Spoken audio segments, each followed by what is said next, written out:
Assalamualaikum warahmatullahi wabarakatuh.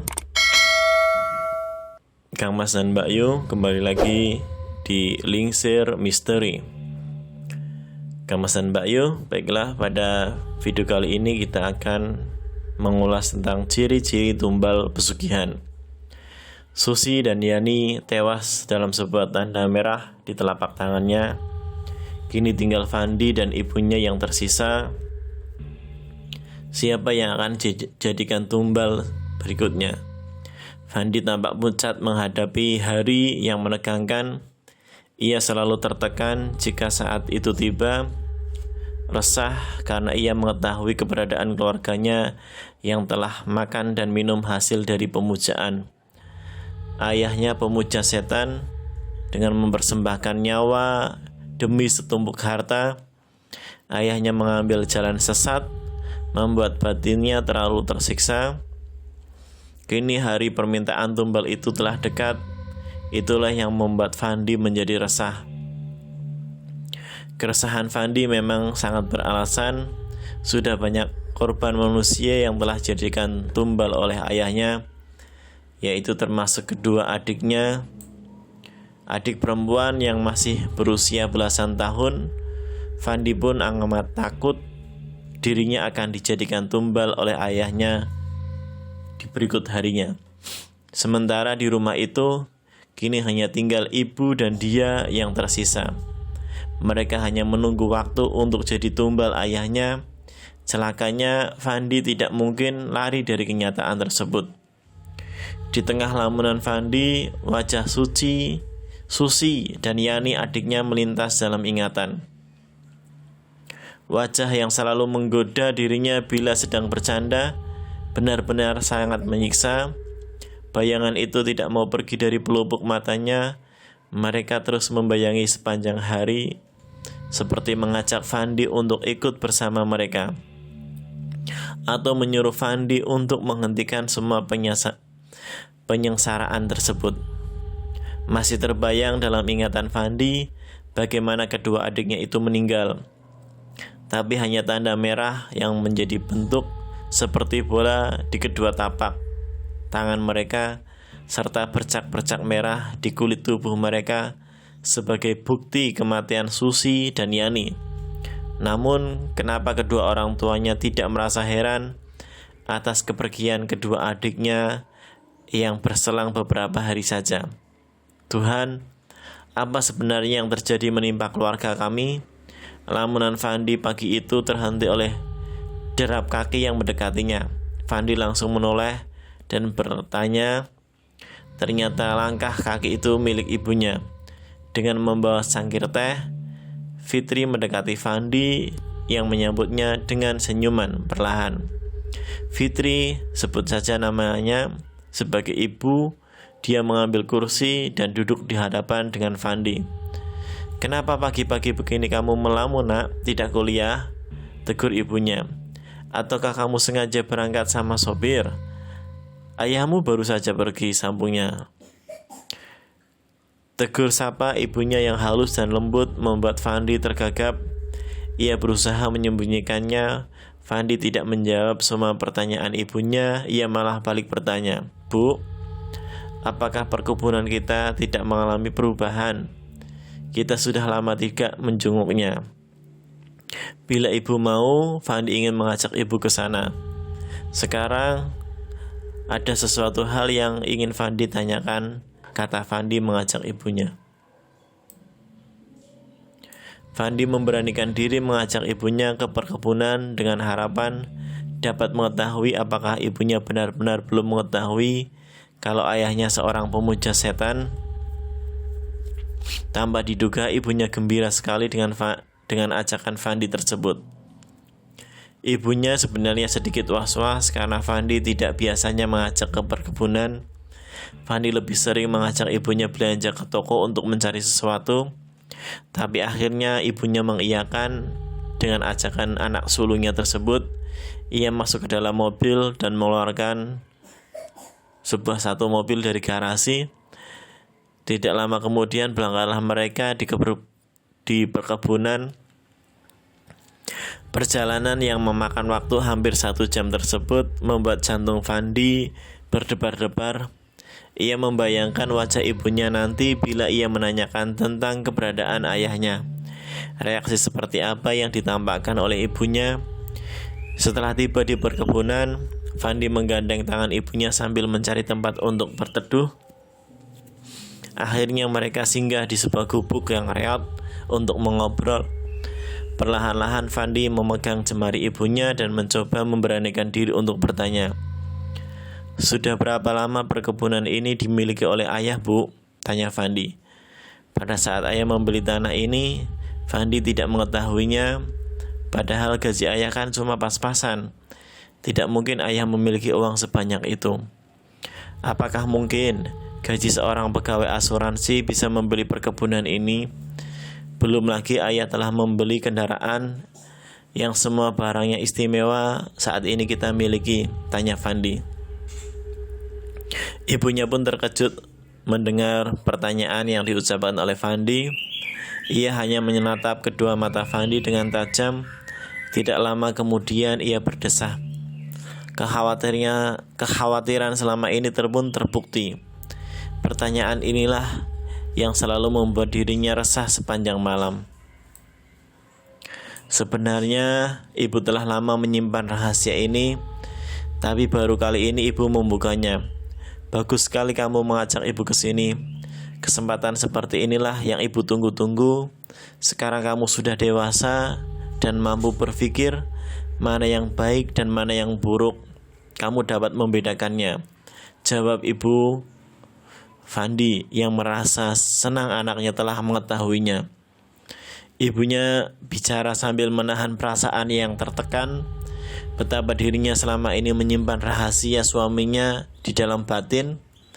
3 tahun bukanlah waktu yang pendek untuk menyimpan sebuah rahasia besar yang telah dilalui oleh keluarganya. Fandi pun semakin tenang melihat wajah ibunya yang menatap dengan tatapan kosong. Akhirnya ia menepuk bahu ibunya sambil berdehem. "Bu, ibu kenapa? Apakah Fandi menyinggung perasaan ibu? Maafkan Fandi, Bu. Fandi telah lancang. Seharusnya Fandi tidak boleh bilang begitu." "Tidak, Fandi," celutuk ibunya. "Ibu hanya ragu untuk mengatakan sesuatu kepadamu." Lanjutnya dengan cepat Fandi menyela ucapan ibunya sambil mencium tangannya. "Cepat, Bu, katakan. Fandi sudah lama ingin sekali menunggu jawaban ini." Rasanya Fandi sudah tidak sabar mendengarnya. Masalahnya, ayah kan, Bu? Sekarang begini saja. Daripada ibu sulit untuk membukanya, biarlah Fandi yang mewakili perasaan ibu. Mudah-mudahan ibu dapat menerima apa yang Fandi katakan. Sebab Fandi sudah mengetahui apa yang telah menimpa keluarga kita. Bukankah ayah itu seorang pemuja setan, Bu? Susi dan Yani telah dijadikan tumbal oleh ayah. Kini giliran Fandi dan ibunya yang saat ini telah diincar ayah. Ketakutan inilah yang membuat ibu sering sakit. Sebenarnya Fandi pun seperti ibu. Tapi apakah kita akan tinggal diam, Bu? Apakah kita tidak secepatnya minta pertolongan? Biarlah kita pergi diam-diam selagi masih ada kesempatan sebelum semuanya terlambat. Jelas Fandi panjang kali lebar. Betapa terkejutnya ibu mendengar ucapan Fandi tersebut. Ia tidak menyangka anak sulungnya telah mengetahui ayahnya adalah seorang pemuja setan. Ibunya segera memeluk Fandi sampai bercucuran air mata. Ibunya menumpahkan semua jeritan batin yang selama ini menghimpit dadanya. Sementara itu Fandi terlihat sangat lega karena ibunya telah menerima semua kalimat yang ia ucapkan. Keberadaan ayahnya sebagai seorang pemuja setan akhirnya terungkap. Dengan bersimbah air mata, ibunya melepaskan pelukannya. Perlahan ia mengusap kedua matanya, lalu kembali menatap wajah Fandi dengan sayu. "Semua yang kau katakan adalah benar, Fandi. Masalah inilah yang selalu mengganggu pikiran ibu. Saranmu akan ibu turuti daripada kamu dan ibu dijadikan korban tumbal oleh ayahmu," jawab ibunya. "Mari kita pulang, Fandi. Takut ayahmu pulang lebih awal dari biasanya." ajak ibu kepada anaknya.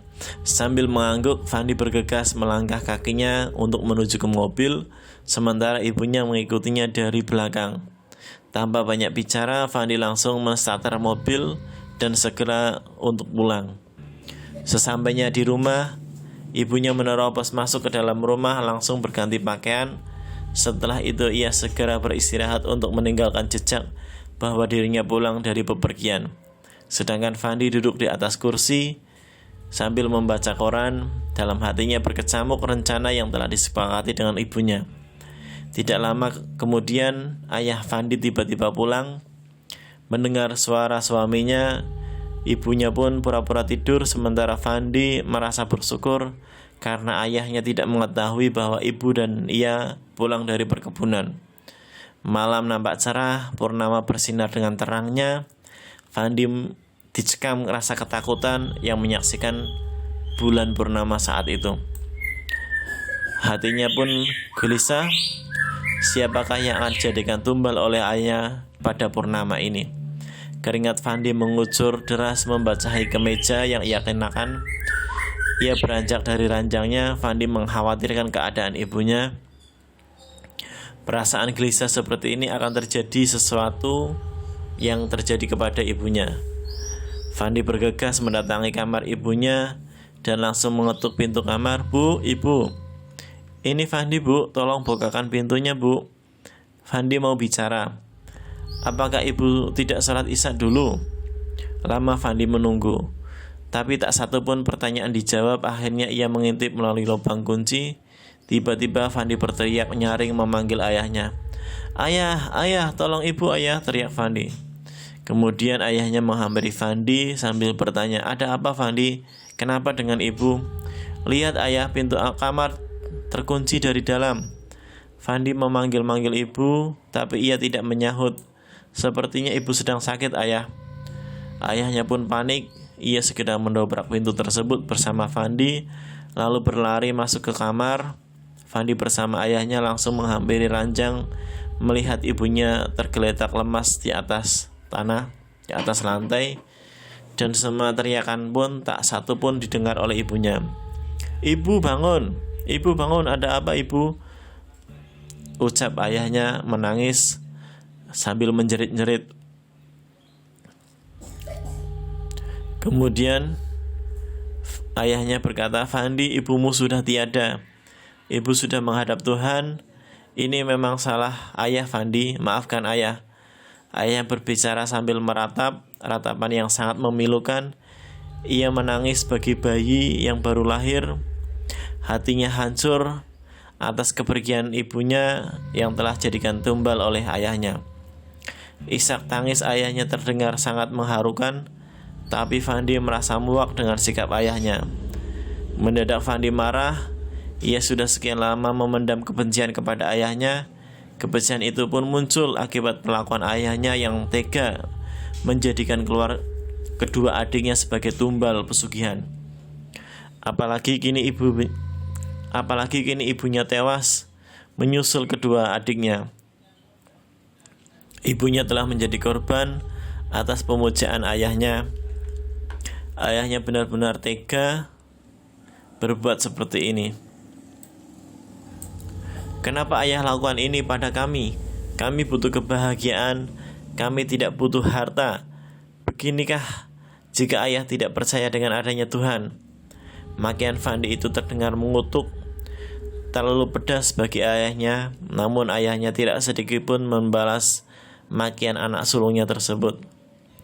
Ayahnya menyadari semua itu kesalahannya. Akhirnya Fandi keluar dari kamar dan segera memanggil para tetangga untuk memberitahukan kematian ibunya. Usai itu Fandi kembali ke kamar menemui jenazah ibunya. Tubuh ibunya terbujur kaku, tergeletak di atas ranjang didampingi oleh ayahnya. Wajahnya yang sangat pucat dan keriput di wajahnya semakin nampak jelas. Beberapa orang tetangganya berdatangan untuk melayat. Ayahnya terlihat shock.